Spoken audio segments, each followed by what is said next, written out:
जब नसीब का थप्पड़ पड़ता है तो अच्छे अच्छों के रोंगटे खड़े हो जाते हैं।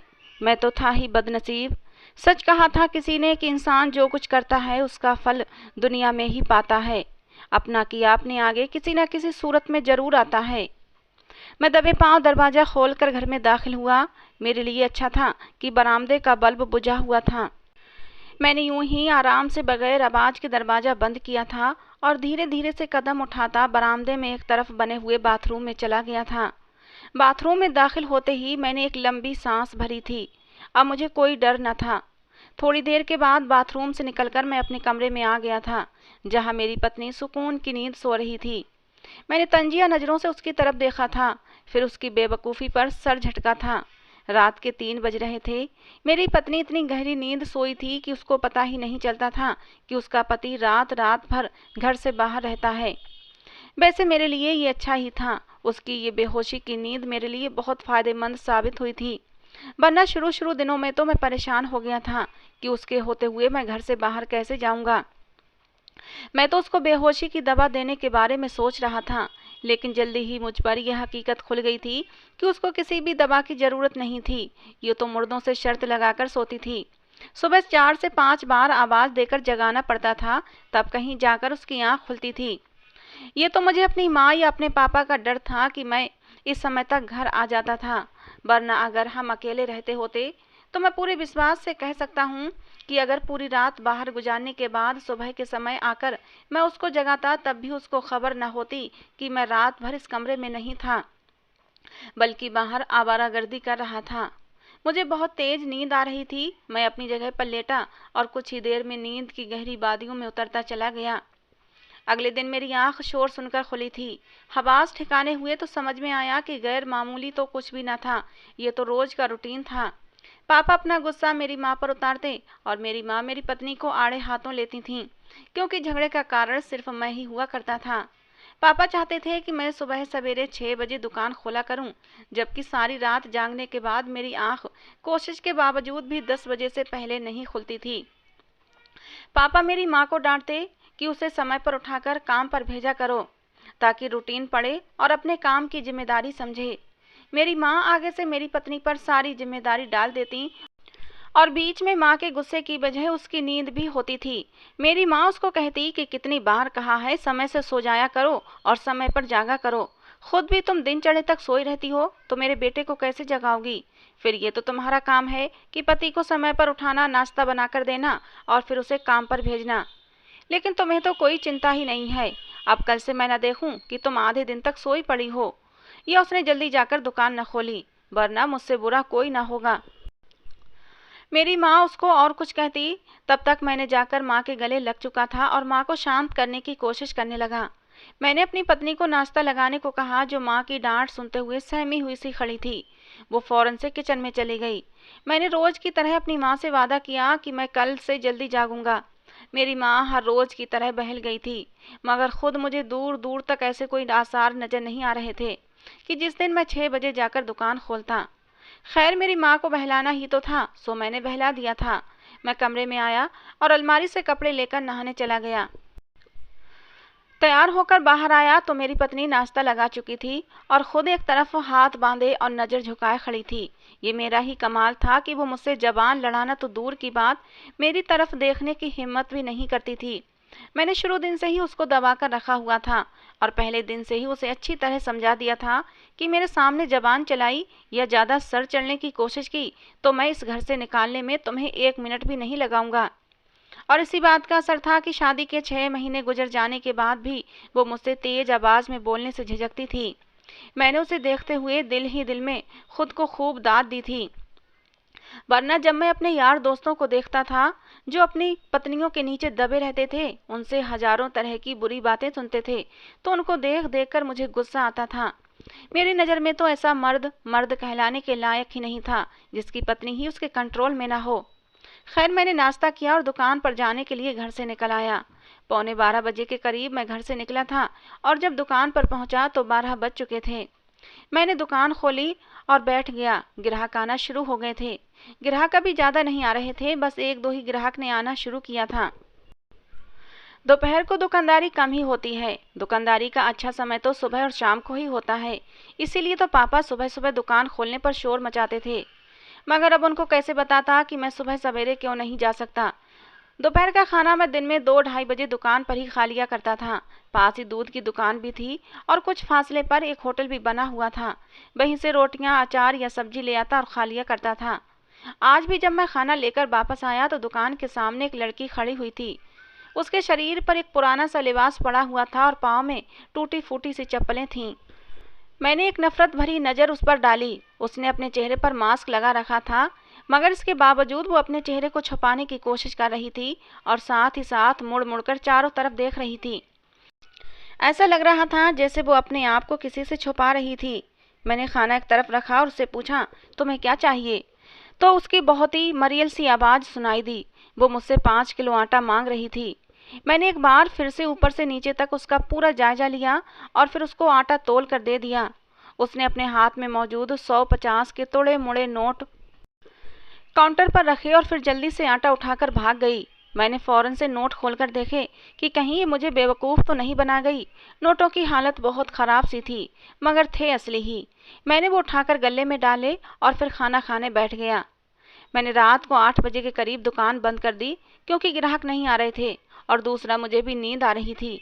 इसलिए मैंने सोचा कि घर जाकर खाना खाकर आज जल्दी ही सो जाऊंगा और फिर बाहर जाने के समय तक मेरी नींद पूरी हो जाएगी। अपनी सोच पर दिल ही दिल में मुस्कुराता हुआ मैं घर पहुंच चुका था।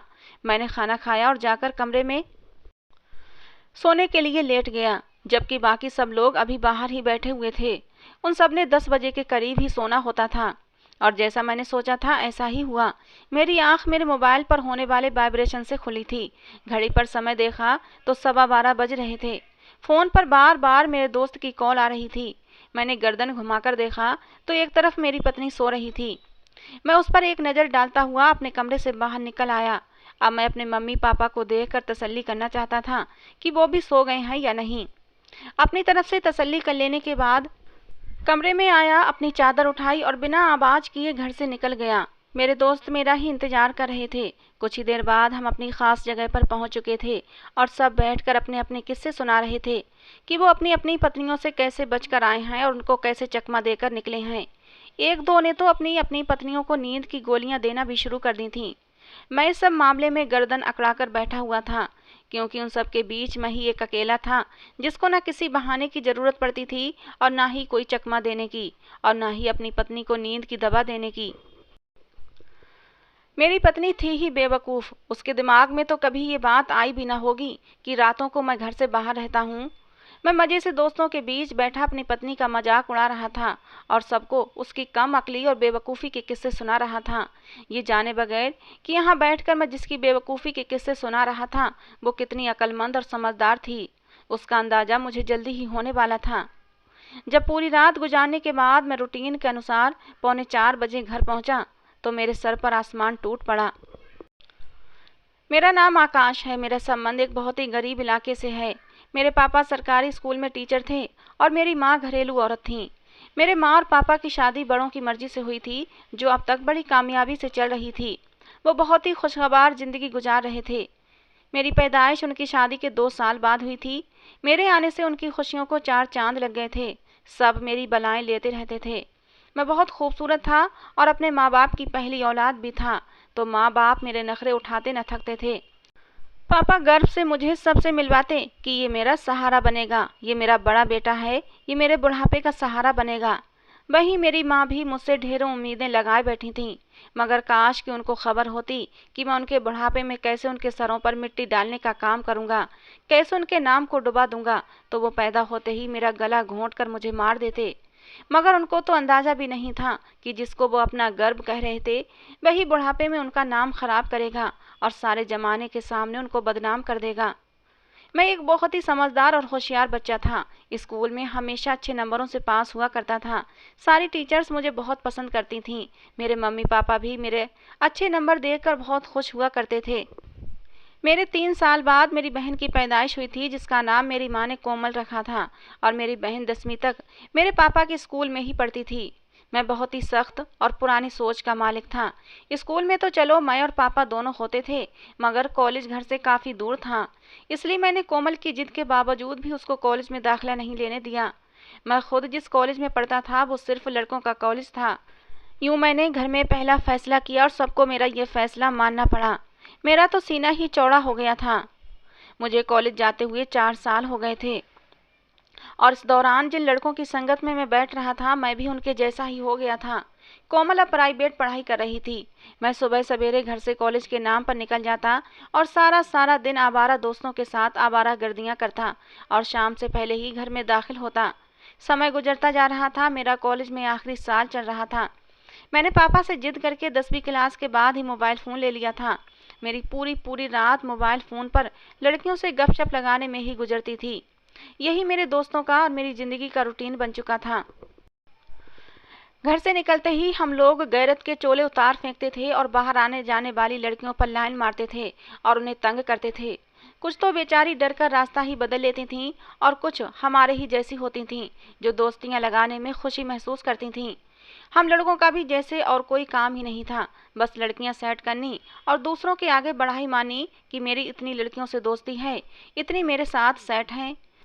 कुछ लड़कियां बेचारी मासूम होती, उनको हम आए रोज किसी न किसी तरह से ब्लैकमेल करते रहते थे अपनी तरफ से, मगर हम नहीं जानते थे कि हम किस दलदल में गिरते चले जा रहे हैं जिससे बाहर निकलने का कोई चारा नहीं था।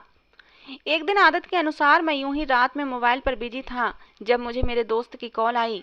इतनी रात को उसकी कॉल देखकर मुझे परेशानी हुई थी कि आज से पहले तो कभी ऐसा नहीं हुआ था कि यूं आधी रात को मेरे किसी दोस्त की मुझे कॉल आई हो। मैंने परेशानी में फ़ोन उठाकर कान से लगा लिया तो मेरे दोस्त ने मुझसे कहा कि जल्दी से घर से बाहर आओ, कहीं जाना है। मैं एकदम से घबरा गया। मैं जो भी था जैसा भी था, मैं रात में यूं कभी घर से बाहर नहीं गया था। मैंने मना करने की कोशिश की तो दूसरी तरफ से मुझे हंसने की आवाज़ आई।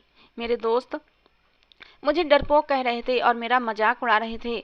अब बात मेरी अना पर आ गई थी, इसलिए मैंने बाहर जाने का फैसला किया, जो कि वैसे तो ठीक था, मगर मैं इस बात से बेखबर था कि दोस्तों के साथ जाकर मैंने जो नाक ऊंची करनी थी, एक समय में वही नाक मुझे ज़मीन पर रगड़वाई जानी थी।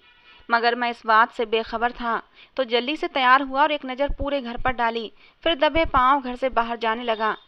पता नहीं क्यों मेरे कदम लड़खड़ा रहे थे और माथे पर मारे डर के पसीना चमकने लगा था कि अगर इस समय मुझे मम्मी पापा ने बाहर जाते देख लिया तो मेरा अंजाम अच्छा नहीं होगा। मगर फिर खुद को मजबूत बनाते हुए दरवाज़ा खोला और घर की दहलीज पार कर गया जहाँ कुछ ही दूर मेरे दोस्त खड़े थे। मैं सीधा उनके पास गया था, मगर उनके पास पहुँचने से पहले अपने माथे से पसीना साफ करना नहीं भूला था।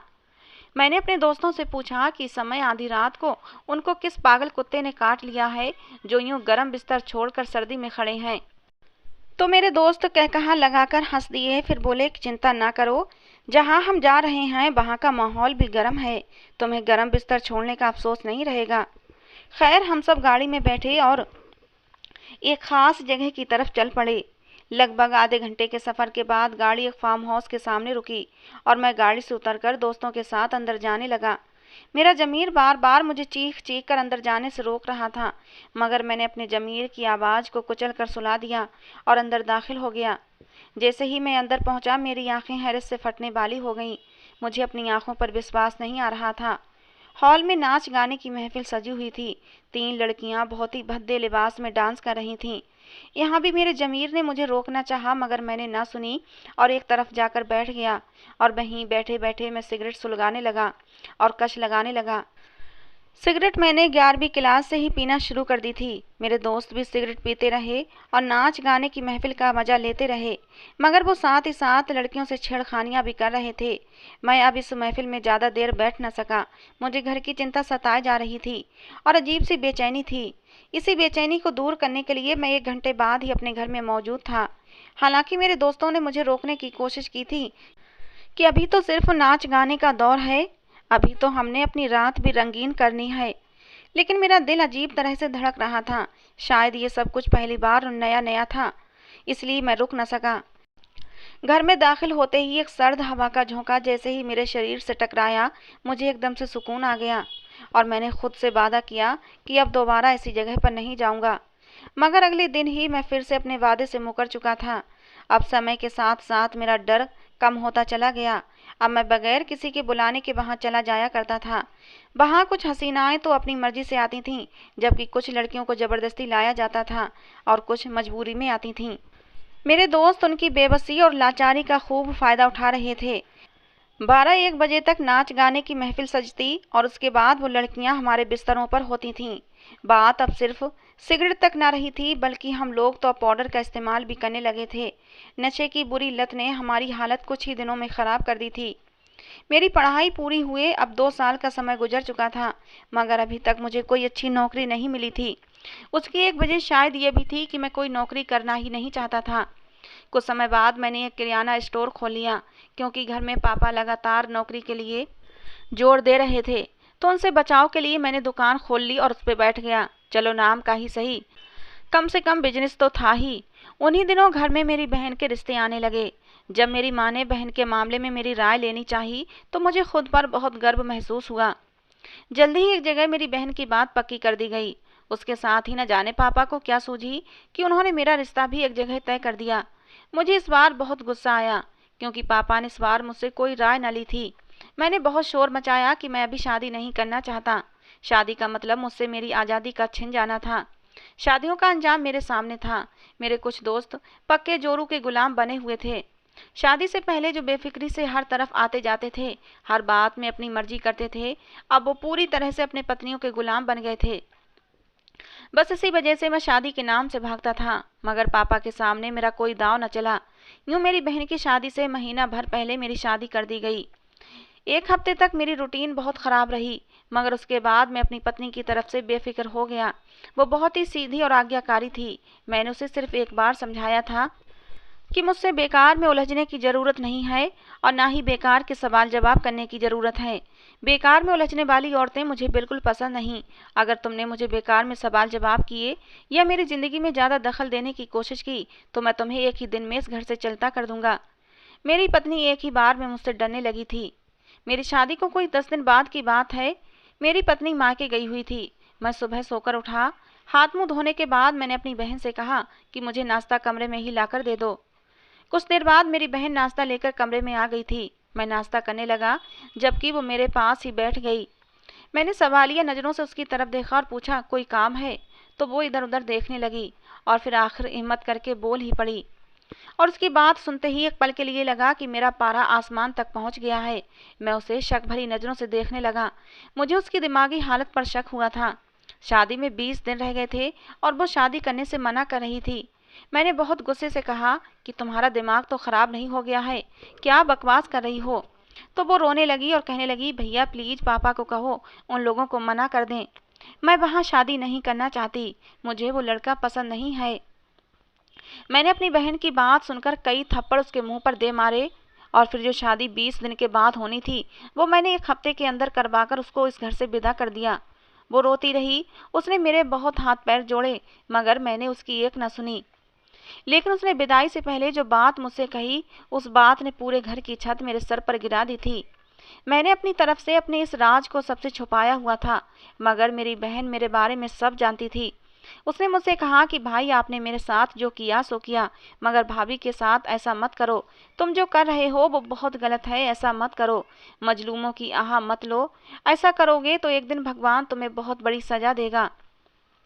जिन लड़कियों की जिंदगियां तुम बर्बाद करते हो वो भी किसी की बहन बेटियां होती हैं। उनकी मजबूरी का फ़ायदा मत उठाओ। एक पल के लिए मुझे खुद से शर्मिंदगी महसूस हुई थी, मगर ये सब एक पल के लिए था।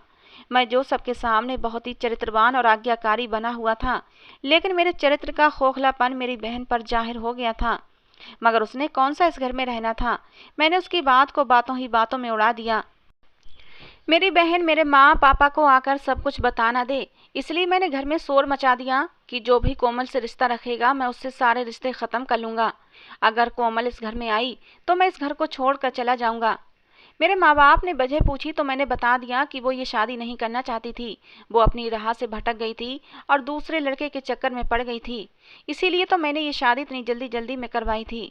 उसने खुद मुझे अपने मुंह से बताया था, ऐसी कैरेक्टर लेस लड़की का हमारे घर में नाम भी नहीं आना चाहिए।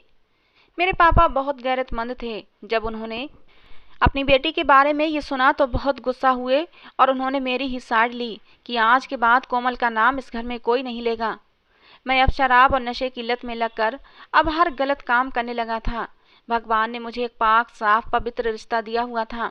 मेरी पत्नी मेरे साथ बहुत ही वफादार थी और मेरी बहुत सेवा करती थी, मगर इसके बावजूद मैं इधर उधर मुंह मारता फिरता था क्योंकि मुझे नाजायज की लत लग चुकी थी। जायज रिश्ते में अब मज़ा नहीं आता था जो नाजायज रिश्तों में आता था। अब तो हम दोस्त अपनी हवस मिटाने के लिए लड़कियों को अगवा भी करने लगे थे और फिर उसके बाद उनको ब्लैकमेल करके सारे काम करवाते थे। वो मारे डर के किसी को कुछ भी न बताती थीं और हमारी सारी शर्तें माना करती थीं, मगर हमें बद्दुआएं जरूर देती थीं कि भगवान तुम्हारा किया तुम्हारे आगे लाएगा, तुम पर ऐसा कहर तोड़ेगा कि तुम संभल नहीं पाओगे। मगर हम जैसे शैतानों पर उनकी बद्दुआओं का क्या असर हो सकता है। मगर कहते हैं ना, जब किसी के दिल से आह निकलती है तो सीधा आसमान तक जाती है, और वो आह निकल चुकी थी। हमारे पापों के घड़े अब भर चुके थे।